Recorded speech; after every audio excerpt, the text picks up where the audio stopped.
Bienvenue sur le plateau de la chaîne Marseille, bienvenue dans C'est la santé, votre rendez-vous santé sur LCM en partenariat avec l'assistance publique des hôpitaux de Marseille et le concours des plus grands spécialistes de l'AP-HM. Vous pouvez d'ailleurs nous contacter sur internet www.lachaînemarseille.fr. Pour ce nouveau numéro, on s'intéresse aujourd'hui au traitement de la douleur, comment la combattre et notamment la douleur chez l'enfant, la douleur chronique. Également avec nos invités, j'ai le plaisir d'accueillir Philippe Roussel. Bonsoir. Bonsoir. Vous êtes responsable du centre de la douleur chronique à Marseille. De l'hôpital de la Timone. À l'hôpital de la Timone. Et en face de vous, le docteur Anne Donnet. Bonsoir. Bonsoir. Et bienvenue. Vous êtes responsable de l'unité céphalée migraine à la Timone. Et les migraineux, ceux qui sont sujets aux migraines et qui nous regardent, savent de quoi on parle lorsque l'on parle de douleur. Première question, pour essayer de comprendre ce qu'est une douleur. Philippe Roussel, est-ce que c'est un mécanisme ou une réaction physique ou psychique, la douleur? Toute personne qui souffre vous dira que ce sont les deux.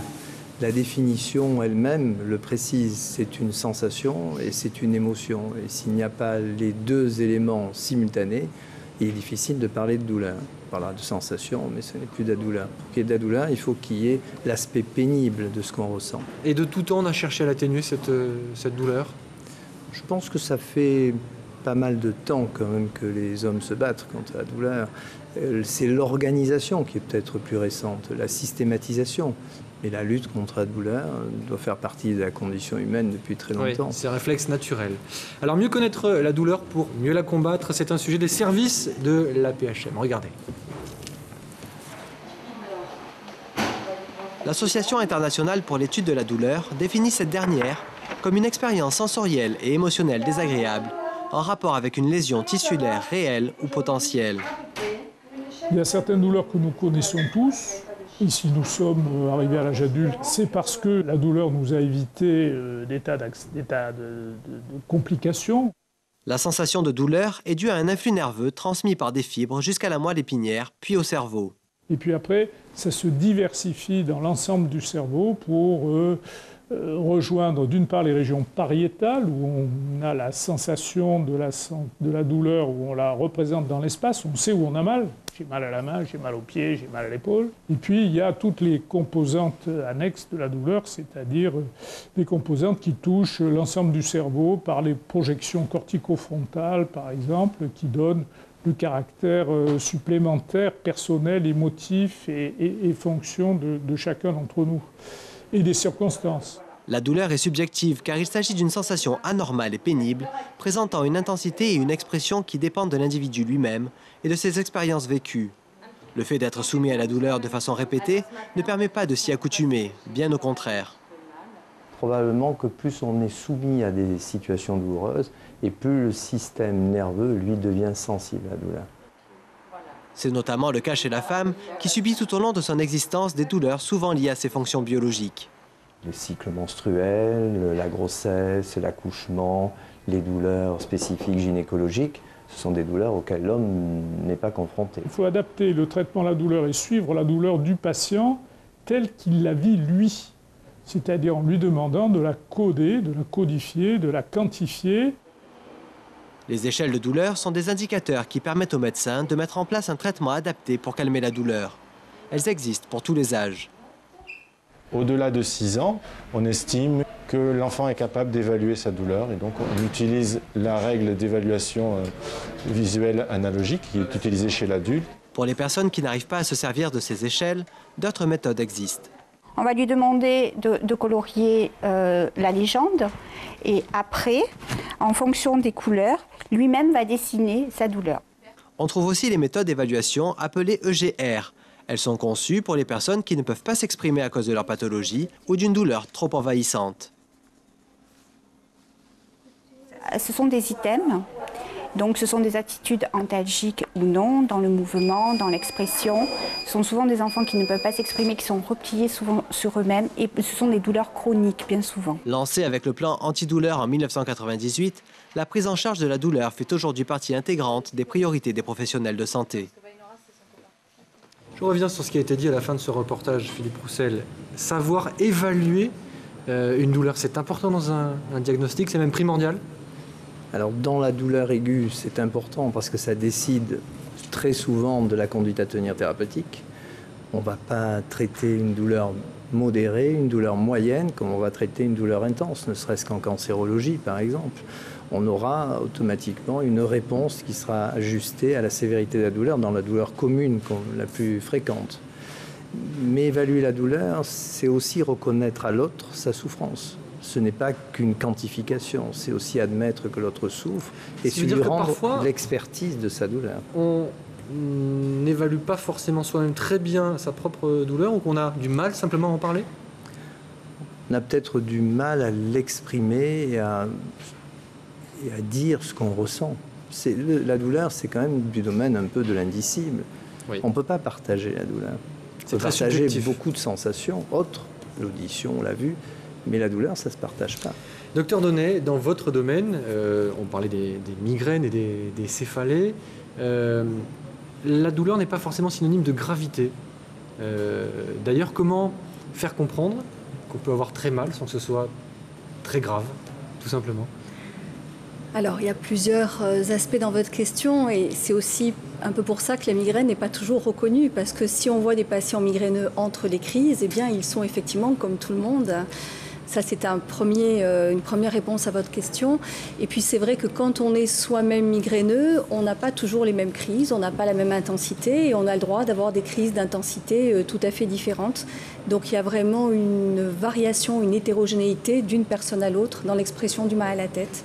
Comment en parler? Comment dire à son médecin j'ai mal, très très mal, ou alors c'est vraiment insupportable? Alors là, c'est encore bien sûr subjectif et ce qui est coté comme sévère pour un patient n'est peut-être pas aussi sévère pour un autre, mais là encore pour la migraine, nous avons des échelles de cotation qui permettent effectivement d'avoir une estimation de l'intensité de la crise et de sa répercussion. Est-ce que vous fonctionnez avec ces petites réglettes qu'on a vues aussi? Pas tout à fait. Pour la migraine, on a développé des échelles un peu plus spécifiques parce que non seulement ça évalue l'intensité, mais aussi l'impact dans la vie de tous les jours. Ces petites réglettes, on disait que la douleur était subjective. Comment évaluer sa propre douleur et faire comprendre que l'on a un peu mal, moyennement mal, très très mal? Oui, la réglette, ce n'est que le support de ce qu'on appelle l'échelle visuelle analogique, qui n'est jamais qu'une ligne de 10 cm sur laquelle on va essayer de se représenter sa douleur. Ce n'est pas toujours très facile de transcrire sa douleur dans l'espace et sans chiffres. Donc aujourd'hui, on a tendance d'ailleurs à utiliser beaucoup plus facilement l'échelle numérique, c'est-à-dire une échelle toute simple, entre 0 et 10, qui est plus facile d'utilisation. Comment bloquer une douleur? Quel est le mécanisme du blocage de la douleur au centre antidouleur que vous dirigez?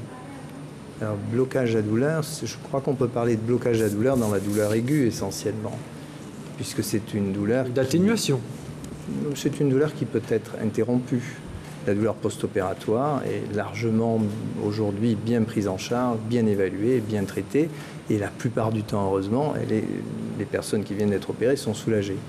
Dans les douleurs chroniques, on n'a pas la même ambition. On a une humilité supplémentaire qui est d'essayer d'atténuer et de soulager la sévérité de la douleur.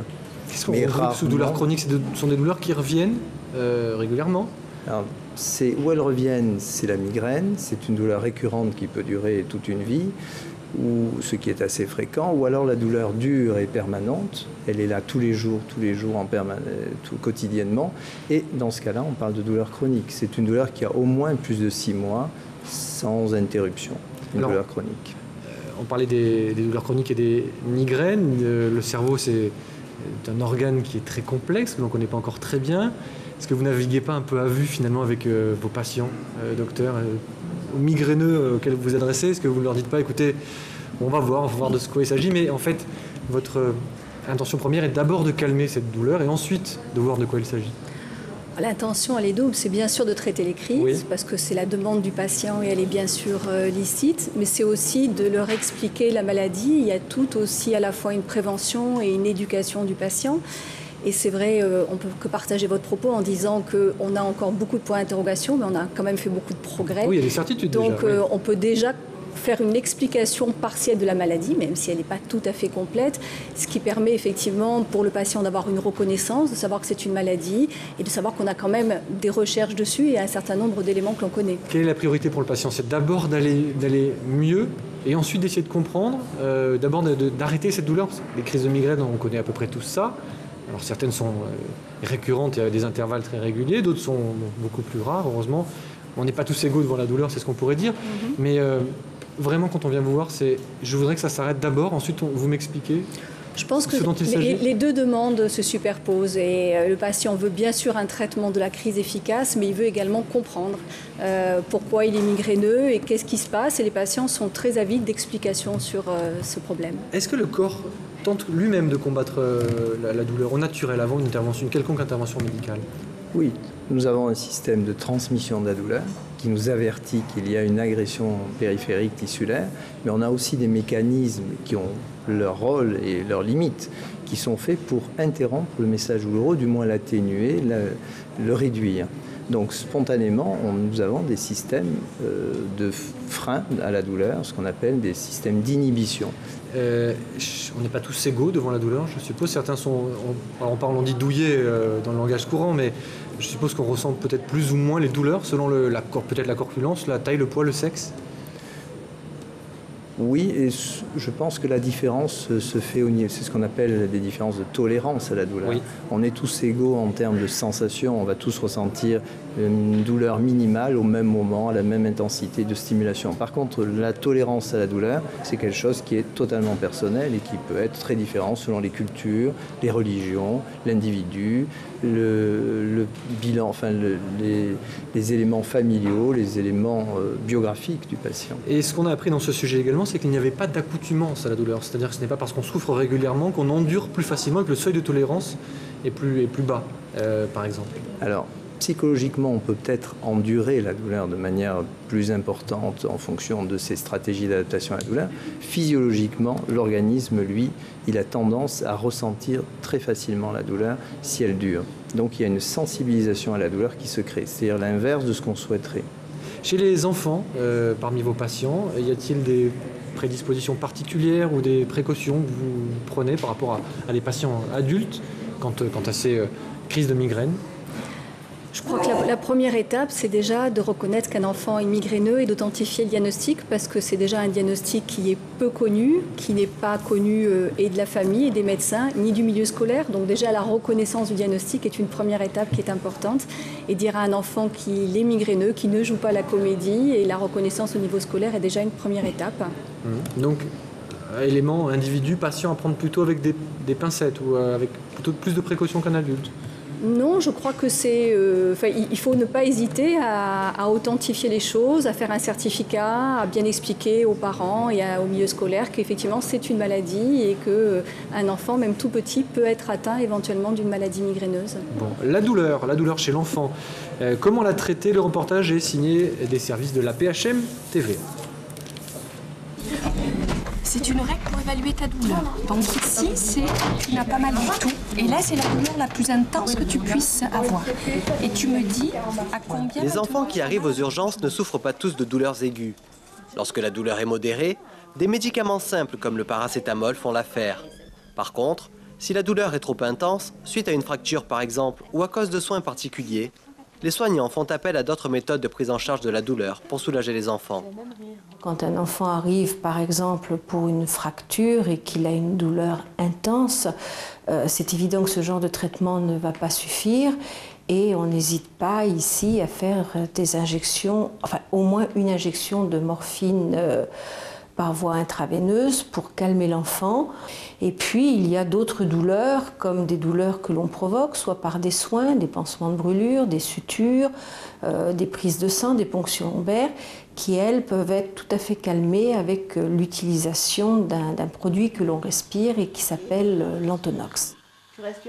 L'Antonox est un mélange gazeux, composé de 50% d'oxygène et de 50% de protoxyde d'azote, plus communément appelé gaz hilarant. Lorsque l'on respire ce produit pendant 3 ou 4 minutes, ça va provoquer une détente de l'enfant, ce qu'on appelle une sédation consciente, c'est-à-dire qu'il va être un petit peu déconnecté sans dormir. Et surtout, parfois, puisque c'est du gaz hilarant, il va se mettre à rire et on va pouvoir lui faire les soins, et en particulier des sutures ou une ponction lombaire, chez un enfant détendu et qui rit et qui ne ressent pas la douleur. Le gaz hilarant est un produit efficace qui fonctionne particulièrement bien avec les enfants âgés de 4 à 12 ans et qui ne provoque peu ou pas d'effets secondaires. En dehors de temps en temps de très légers maux de tête et éventuellement de nausées, il n'y a pas d'effets secondaires, il n'y a pas de danger et il n'y a pas de contre-indication. C'est un produit que l'on peut utiliser en toute sécurité. Par prudence, souvent on contrôle la saturation et le pouls de l'enfant, mais il n'y a pas d'effets secondaires. Après une opération, on peut ressentir une douleur plus ou moins forte. Les enfants n'échappent pas à cette règle. L'évaluation de la douleur post-opératoire chez l'enfant, c'est quelque chose qui est difficile, tout comme l'évaluation de la douleur classique. En fonction de l'âge des enfants, la difficulté est différente. Le traitement de la douleur post-opératoire fait appel au concept de l'analgésie multimodale, c'est-à-dire qu'il n'y aura pas qu'un seul médicament utilisé. La prise en charge de la douleur peut aussi se faire par la méthode dite du biberon, qui envoie un anesthésiant dans la zone douloureuse. Le biberon, le principe, c'est qu'on met l'anesthésique locale dans un réceptacle qui est en plastique à l'extérieur, et l'anesthésique locale gonfle artificiellement une poche qui est en élastomère, qui est en silicone élastique, et qui n'a qu'une seule envie, c'est de revenir à la position initiale, c'est-à-dire chasser le liquide qui est à l'intérieur. Le liquide ne peut être chassé, ne peut revenir à l'extérieur que par un seul petit tuyau, au bout duquel est installé un système qui permet de modifier le débit de sortie du produit. Ainsi, nous avons en continu un anesthésique local, puisque c'est le liquide qu'on met dedans, qui arrive à l'extrémité du cathéter et qui, par voie de conséquence, se retrouve sur le nerf intéressé à des débits que l'on peut faire varier. Généralement, le cathéter est laissé en place durant les 48 heures qui suivent l'opération. Passé ce délai, la douleur est réévaluée et la décision est alors prise de le retirer ou bien de le laisser plus longtemps. Le premier jour, il y avait encore un peu de douleur, mais je pense que c'était normal. Après le deuxième jour, ça a été, et puis le troisième, là, j'ai plus rien. Ça fait plaisir et puis ça remonte un peu le moral. Il existe des méthodes efficaces pour soulager la douleur post-opératoire. N'hésitez pas à en parler aux médecins qui vous entourent. Voilà, on a vu que les techniques étaient différentes selon l'intensité de la douleur. Alors on passe de la technique du gaz hilarant à la technique du biberon. C'est effectivement si le mal est intense ou pas, et les procès. Oui, ces techniques que l'on vient de voir sont des techniques qui sont quand même très ciblées sur la prévention de la douleur induite par les soins. La chirurgie étant donc très pourvoyeuse. Post-traumatique, c'est juste post-opératoire. C'est ou pré, on va dire, pré-post-opératoire, c'est-à-dire c'est d'avoir une prévention de la douleur post-opératoire. Et ce qu'on a vu, le biberon, en fait, c'est un anesthésique local. Un anesthésique local qui est donc administré dans la proximité du nerf qui innerve la partie qui vient d'être opérée. Ce qui évite ou ce qui diminue bien sûr l'anesthésie générale. Et donc, ou l'analgésie générale plutôt. Et ça permet d'avoir un soulagement sans avoir affaire à des produits centraux, type morphine ou autre. D'accord, qui peuvent apparaître comme dangereux, c'est ça? Non, mais qui ont plus d'effets indésirables. Ça rend la chirurgie peut-être plus facile. Il y a moins d'effets secondaires, il y a moins de complications aussi dans la chirurgie, c'est en orthopédie en particulier. Alors, d'un point de vue très ciblé par rapport aux enfants, il y a des précautions un peu plus particulières à prendre chez l'enfant et le traitement de sa douleur. Il y a peut-être un seuil de tolérance qui est moindre par rapport à l'adulte aussi, il faut le prendre en compte. Alors là, lorsqu'on voit des enfants qui ont quelques années d'âge, on n'est peut-être pas tout à fait dans le même contexte que le nouveau-né et le nourrisson. Et on a longtemps pensé que le nouveau-né et le nourrisson n'avaient pas de sensations douloureuses et qui donc ils ne ressentaient pas la douleur. On s'est rendu compte de manière un peu tardive, puisque ça date des années 85, 86, c'est quand même pas très vieux. Oui, c'est une vingtaine d'années. On a là affirmé définitivement que l'enfant souffrait. Et à partir de là, on a opéré l'enfant avec des protocoles d'analgésie péropératoire et des protocoles d'analgésie post-opératoire. L'enfant est en plus grande difficulté que l'adulte, parce qu'il a tous les systèmes de conduction de la douleur, mais les systèmes d'inhibition dont je parlais tout à l'heure sont très peu présents. Donc il ressent la douleur pleinement? Complètement. Et il la ressent sans avoir de critères de discrimination.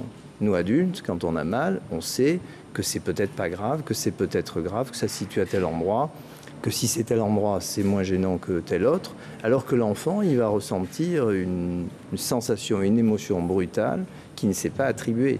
ni la localiser, ni la définir. Il ne sait pas la localiser, c'est-à-dire il ne peut pas dire, il ne peut pas sentir qu'il a mal à la tête, au ventre ou à la main. Non, parce qu'il n'a pas l'expérience de son schéma corporel. Donc il a un vécu brutal, douloureux, envahissant totalement son être. Donc l'enfant, très tôt, très jeune, il faut absolument prévenir les douleurs induites par les soins et traiter précocement ces douleurs. Docteur Donnet, on ne parle pas de migraine chez le nourrisson, par exemple? Jamais? Alors on parle d'équivalent migraineux, parce qu'effectivement, quand on est nourrisson ou quand on est un petit enfant de l'âge de 1 ou 2 ans, on ne peut pas dire « j'ai mal à la tête ». Mais les enfants peuvent avoir un certain nombre de symptômes qui en fait sont des équivalents migraineux. Par exemple, on pense que des petits nourrissons qui ont un torticolis, ça peut être effectivement un équivalent de migraine. Et puis les enfants plus jeunes peuvent avoir également des sensations de vertige, des sensations de ce qu'on appelait avant des crises de foie, donc des vomissements répétés qui sont en fait des crises de migraine. Comment diagnostiquer un torticolis par exemple chez un nourrisson ou une sensation migraineuse? Alors c'est compliqué, c'est un diagnostic d'élimination. Oui. C'est bien sûr quand on a éliminé tous les autres diagnostics que l'on va finalement retenir que c'est un petit migraineux, surtout s'il a une maman migraineuse. Mais ce n'est pas le premier diagnostic que l'on va porter en première intention. Alors, vous savez que dans cette émission, il y a des questions que les téléspectateurs nous posent et que je transmets aux spécialistes en plateau. Vous pouvez le faire dans C'est la santé, évidemment, sur le www.lachaînemarseille.fr.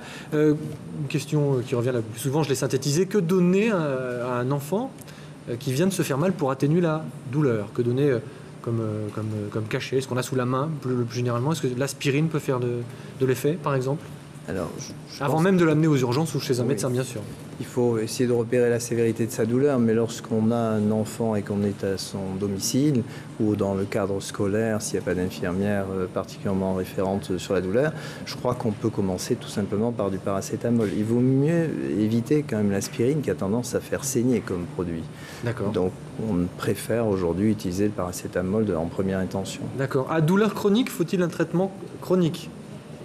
C'est-à-dire que, voilà, est-ce qu'un traitement peut arrêter une douleur chronique ou alors, pour une douleur chronique, il faut plusieurs séances et traiter la douleur à chaque fois? Alors, je crois qu'on est dans deux cadres très différents. On est dans deux concepts, même pas diamétralement opposés, mais on n'est pas dans la même direction. La douleur aiguë, elle est faite pour s'arrêter. Sa caractéristique, c'est d'être transitoire. La chronique, c'est d'être durable. Et on n'a pas, nous, aujourd'hui, la possibilité de dire qu'une douleur neuropathique, liée par exemple à des lésions nerveuses, va s'arrêter dans quelques mois, dans quelques semaines. Elle y est, il va falloir la prendre en charge, essayer d'en atténuer la sévérité et d'améliorer la qualité de vie du patient qui en souffre. Alors, donc c'est tout un ensemble de mesures qui, en général, permettent d'améliorer ces douleurs et non pas un seul traitement unique. Oui, vous faites bien de préciser. Et puis, encore une question, une douleur est-elle annonciatrice d'une lésion, obligatoirement d'une lésion ou d'un dysfonctionnement de notre corps? Alors, a priori, le plus souvent, oui, elle est liée à une lésion. La douleur aiguë est liée le plus souvent à une lésion d'un tissu. Elle peut aussi être liée à un système de défaut des mécanismes d'inhibition. Et le cas le plus flagrant, c'est évident, la douleur du membre fantôme. Il n'y a pas de lésion, il n'y a plus de lésion, mais il y a des douleurs. On n'a plus le membre et on souffre quand même du membre. Dans les cas d'amputation, par exemple. Oui, voilà, après une amputation d'un pied, d'un membre supérieur, un membre inférieur, on peut percevoir des douleurs qui sont totalement réelles, totalement présentes, et qui ont leur topographie, leur localisation et leur expression au niveau du cerveau, mais qui n'ont pas d'expression périphérique. Pour ce qui est de la migraine cette fois-ci, parce qu'il y en a évidemment beaucoup de questions sur la migraine, j'en ai sélectionné une ou deux. La technique du linge mouillé sur le front, par exemple, fonctionne-t-elle? Est-ce que c'est un peu finalement au cas par cas, en fonction de ce qui nous convient le mieux? C'est bien sûr au cas par cas, et puis je dirais que c'est quelque chose d'ancien. Nos grands-mères mettaient un torchon avec des glaçons autour de la tête, voilà. Et donc en fait, ça soulage finalement n'importe quel type de douleur, la migraine, mais comme d'autres types de douleurs qui n'ont rien à voir avec la migraine. Donc si on a effectivement une crise peu intense, ça peut être un soulagement. Si on a une crise de migraine d'intensité sévère, il est clair que ça ne va pas suffire et qu'il faut effectivement partir sur des traitements plus spécifiques. Bon, il y avait pas mal de questions encore sur les migraines, mais le temps presse, il nous reste 2 minutes. Très bientôt, une journée de lutte contre la douleur. Une journée mondiale sera organisée. Qu'est-ce que vous en attendez, l'un et l'autre? Philippe Roussel, tout d'abord peut-être. Elle est consacrée aux douleurs musculo-squelettiques. Oui. Je crois que c'est l'occasion ou jamais, parce que là on est dans des douleurs qui sont souvent chroniques, c'est de faire connaître la douleur chronique et c'est de faire connaître aussi la prévention de la douleur chronique. Et à travers la prévention, peut-être le rôle que jouent aussi les structures d'évaluation et de traitement de la douleur. Docteur ? Eh bien, c'est bien sûr de dire aux patients qu'il existe des consultations spécifiques et qu'en cas de résistance à un traitement mis par le médecin traitant, il faut se diriger vers ce type de consultation.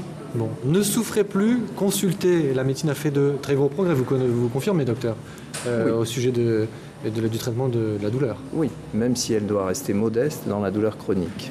Bon. Tout cela est noté. Merci d'avoir été nos invités dans C'est la santé. Passez une très bonne semaine. Portez-vous bien, c'est ce qu'on dit généralement. Et à la semaine prochaine pour un nouveau C'est la santé.